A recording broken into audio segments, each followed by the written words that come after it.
Bom, não há pesquisa alguma que diga isso, né? Essa, primeiro lugar. Depois, recorrer a expressões como ditadura de minoria é desonestidade intelectual, é jogar sujo. Não há nenhuma ditadura. Nós não podemos aceitar, e eu repito, ditadura de minoria, porque quando eu sou atacado de fundamentalista, eu aceito tranquilo, isso não me ofende. E para mim é uma ditadura de minoria. Por quê? Nós queremos o debate, é isto que nós queremos. Agora, os tribunais, não, nos tribunais não tem debate, nos tribunais são juízes togados que decidem. O tratado é excessivo? Não, eu não acho que seja excessivo. Eu queria que o Bernardo Esberardi questionasse, por exemplo, os ganhos dos executivos das empresas privadas. Eu fico me perguntando, quando a pessoa advoga para que um político viva uma vida franciscana, que ganhe um salário mínimo, ele nunca para pensar nos grandes executivos de corporações que ganham salários obscenos e que ninguém questiona. Mas a corporação está pagando.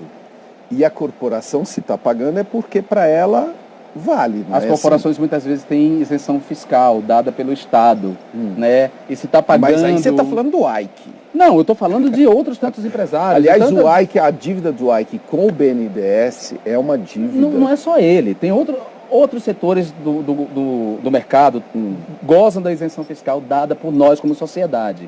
E essa sociedade não questiona os salários desses executivos e querem questionar o salário de um deputado. Jean Willis, o deputado que representa Rinaldo Mingau, disse numa entrevista que não acha que os deputados ganhem muito, tadinho. Nossa! Uma pessoa... Ele estava falando de dinheiro ou de... Eu acho que ele acha que os deputados não ganham bem, porque deputado mama na teta do governo e não gosta disso. Ai, que horror! Tadinho, um deputado Jean Willis que faz tanto bem para todo mundo. Passa miséria, não? Passa miséria. Eu, Se sacrifica pelo povo. para ajudar, não estou mais comendo caviar, estou deixando para eles consumirem. Jean Willis disse que tem gente que recebe muito mais que os deputados, como os empresários. Sim, Gracinha, mas acontece que eu não pago o salário dos empresários, o seu sim.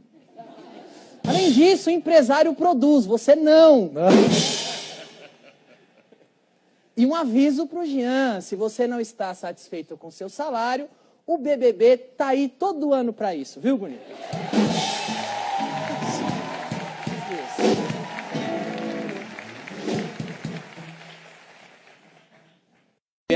Tá difícil, né? É bem isso.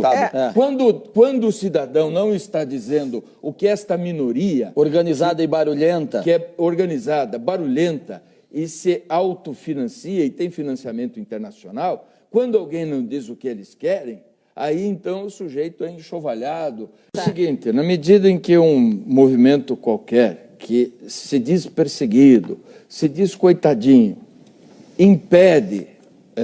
o funcionamento normal da Câmara Federal, subindo na mesa, agredindo as pessoas, aquele pseudo-coitadinho, que o Jean Willis, por exemplo, representa muito bem. É o pior deputado do Congresso. Ele é o pior que ladrão.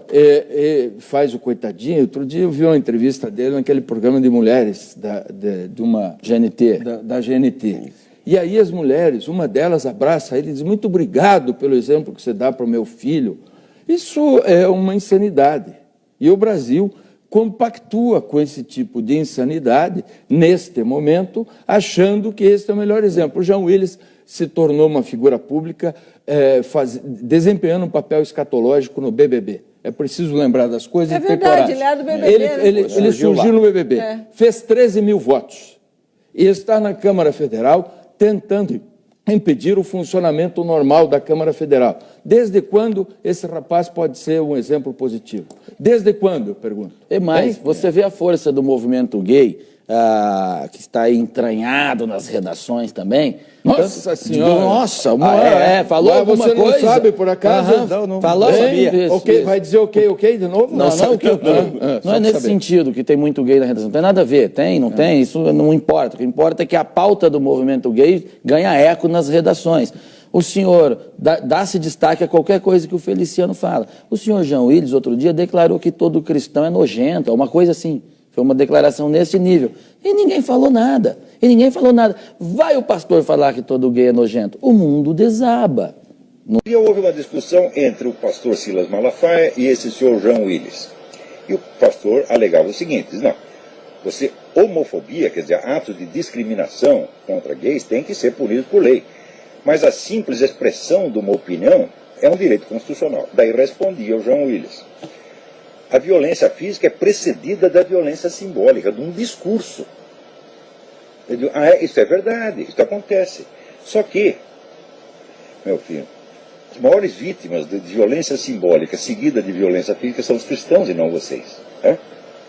Anualmente morrem no mundo 110 mil cristãos por causa de discursos como esse que você faz. Então você está incentivando uma violência que existe, né? E nos acusando de incentivar uma violência que nem sequer existe. Então cale a sua boca, tá certo? Em segundo lugar, quando começou a violência contra cristãos? Começou em Roma.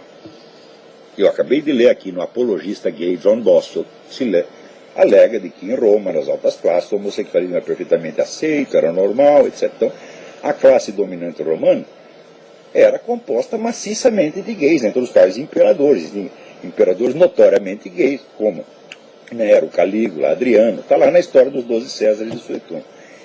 Quem foi que condenou os cristãos a ser comidos na arena por leões, ou a ser torturados, a ser crucificados? Foi esta gente. Então foi uma elite gay, né, responsável pelo massacre de cristãos durante 3 séculos. Né?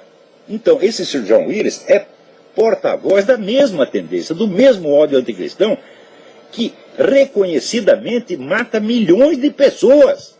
E ele vem com esses 100 casos, né, de gays mortos, que ele não tem sequer a prova de que foi por preconceito anti-gay, e com base nisso nos acusa a todos de estar gerando violência contra eles.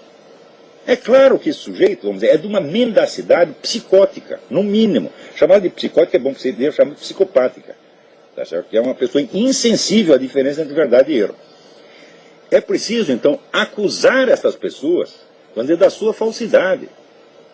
Tá certo? A sua falsidade mal intencionada, proposital, e nunca aceitá-los como interlocutores legítimos. Agora, vocês deixam a Marisa Lobo na condição de ficar numa posição de se autodefender, quando vocês deveriam estar lá atacando e dizendo isso. Já vocês, gaysistas, vocês matam cristãos desde o 1º século. Hã? Quer dizer, a propaganda anticristã é de uma virulência muito grande, e vocês estão acrescentando as suas palavras a esse discurso anticristão, que reconhecidamente mata 110 mil pessoas, ainda mata 110 mil pessoas por ano. E é isso que vocês querem. Quer dizer, vocês são assassinos de cristãos. Desde o século I vocês são. Por quê? Isso aí não é a prática homossexual, isso é o gaysismo político organizado, isso é outra coisa, meu filho. Não estou acusando você de ser homossexual, estou acusando você, tá certo, de criar o estado de violência simbólica que gerou e continua gerando violência anticristã em proporções apocalípticas. Né? Então, cada vez que você abre a boca para nos chamar de homofóbicos ou de fundamentalistas, etc., quando usa a palavra fundamentalista, está igualando os cristãos aos radicais islâmicos que estão matando cristãos. Você não tem vergonha? Quer dizer, você pega a vítima e carimba com o mesmo rótulo do assassino? Isso não é violência simbólica, rapaz? Questão assassino que move pessoas como o senhor João Willis. Senhor João Willis, se algum dia o senhor fosse criticado ou discriminado por ser homossexual, eu seria o primeiro que ia defender o senhor. Mas o que você está fazendo não é homossexualismo. Isso não é homossexualismo, meu filho. Isso é ódio anticristão, ódio assassino, que já matou milhões de cristãos, começou a matar, a elite gaysista romana começou a matar cristãos no 1º século e continuou por mais 2 séculos. É verdade que 1500 anos mais tarde, em algumas cidades da Itália, houve de fato perseguição violenta contra gays. Era punido até com pena de morte. Mas quantos morreram? Pega lá, eu estudei essa história. Não morreram 500. E foi localizado, foi durante um período num lugar. Agora, a perseguição cristã foi no Império Romano inteiro.